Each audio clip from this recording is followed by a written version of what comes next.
sure is. Thank you. I'm sure there's overcrowding down at the jail as of right now. We will have to do what we've got to do with, as long as we can house them and stay within the law. We will have to do what the judge tells us to do. We'll have to hold them till they say turn them loose. The judge is actually the law for us, and or the way I understand it. And I will abide by his orders at all time and treat all of them equally. Everyone in there is equal as far as I'm concerned. If he's a murderer or if he's a drunk or what he is, I think he should be treated equally and fairly and respected, because everyone in there might not be a criminal. We may have one in there that don't belong there. So he should be treated equally and fairly in all respects. And this overcrowdedness, we're just going to have to work with it till it works on down. And as far as us keeping state prisoners, I know we'll have to, because the state's just like we are. They're backed up, and when they won't take them, we can't send them. Thank you. Well, we just have to work with them and everything, just try to work out the best we can with the state and everything, what the law says, as Mr. Camp said, and treat them equal and everything as everybody else does, and maybe we'll get this all took care of where they'll get more room in the state penitentiaries and everything, and then we won't have to keep them like we do. Thank you. I don't feel like, I know it's overcrowded, county jail's overcrowded, but and as far as us housing state inmates, I don't feel like that state reformatory regulations ought to be handed down to us, as far as what I was discussing a while ago about all the law library regulations, exercise facilities and all that. But the only thing we can do, I get, as of right now, is just work with them, do the best we can to house them till something else can be done. Mr. Bates. Kentucky Revised Statutes, I believe in 441, states that the jailer must accept federal, state, and city prisoners. So the jailer has no choice. And also goes on the state, if you do not accept them, you're for a penalty, you can be fined. You can be removed from office. So the jailer has no choice in the acceptance of prisoners. Mr. Shepard. How do you gentlemen feel about nepotism? Mr. Colson. I know what nepotism means. Well, I'll just go down the line. How do you feel, Mr. Thornton? In my case, I will not have anyone, there's no one in my family that wants to work other than me. Whatever help I have, I'll have to hire. As far as I'm concerned, in my family, me and my wife work together. If I'm there, my wife will probably be there. I don't know where she will be paid or not. If she don't do any actual work, she won't be paid. But if she does work, of course she will be paid. But other than that, it will be none more of my family working or been on the payroll in the county jail. I will be a full-time jailer too. I won't have any other duties, and my business will be sold, and I won't have no other income other than the county jails for income. I feel like the jobs ought to be given to the ones that can be trusted and needs a job and everything, and to keep it out of the family, because I feel like that's better on the family-wise and everything, because you get along better with your family if you don't work with them. And I just feel like it'd be better to give it to the ones that needs it. Thank you.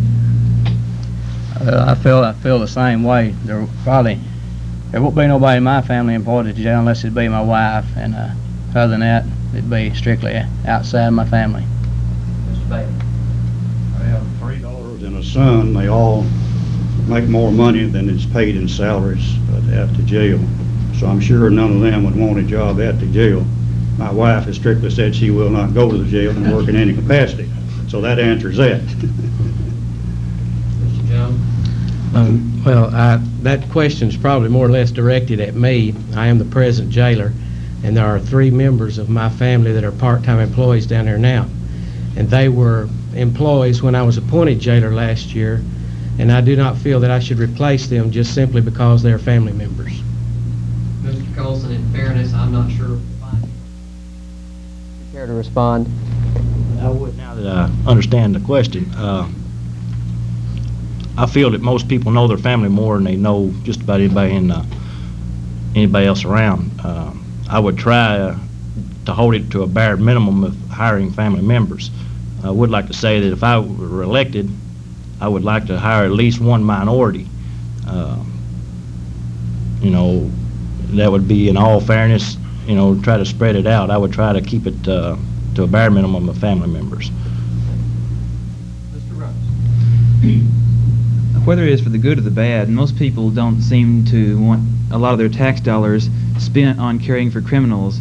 Mr. Thornton and Mr. Camp, I know, have been businessmen. Some of the others may have been businessmen. What cost-cutting techniques and what budget streamlining do you have planned to make the county jail run in a more economic fashion? Thank you.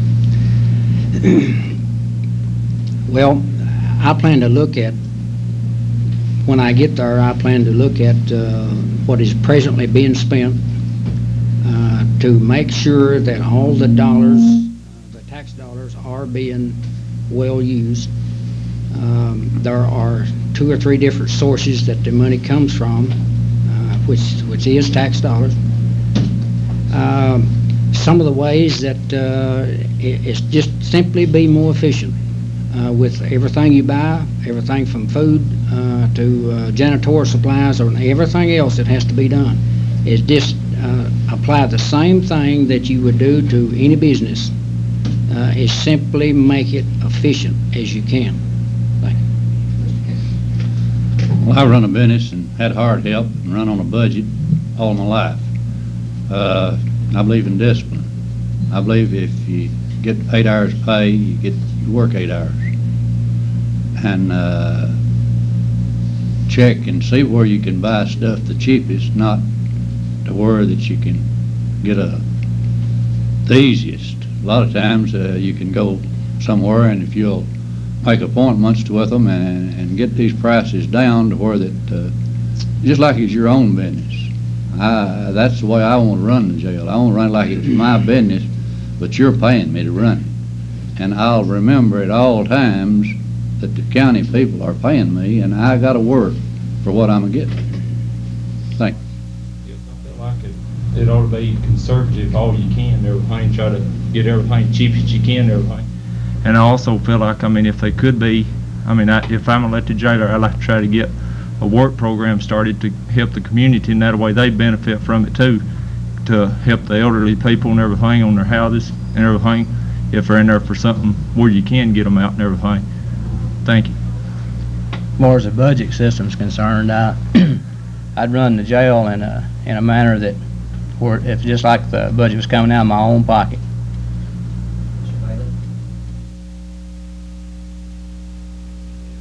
Which I read an article this week that it's going to cost more in the future for the jails. It's not going to cost less, because the state of Kentucky will have to go by the mandate that the federal laws are setting down. The budget, as I understand it, is set each year at the 1st of April, which is already being in process at this time. And it is set by the jailer and the treasurer and the county judge are the 3 that sets the budget for the jail. I kind of took over the budget the 1st of last year. Before I was appointed jailer, Wimpy, my father, kind of turned the budget matters over to me to kind of head it out. And there were several areas that I drastically cut the budget. But we are facing a financial situation in the future that we do not have control over, concerning additions, new programs and things set down by the Bureau of Corrections. We're going to have to add like outdoor recreation. That's probably going to come this year or be instituted this year. And there's several other construction areas that we're going to have to build or to renovate areas that we have now.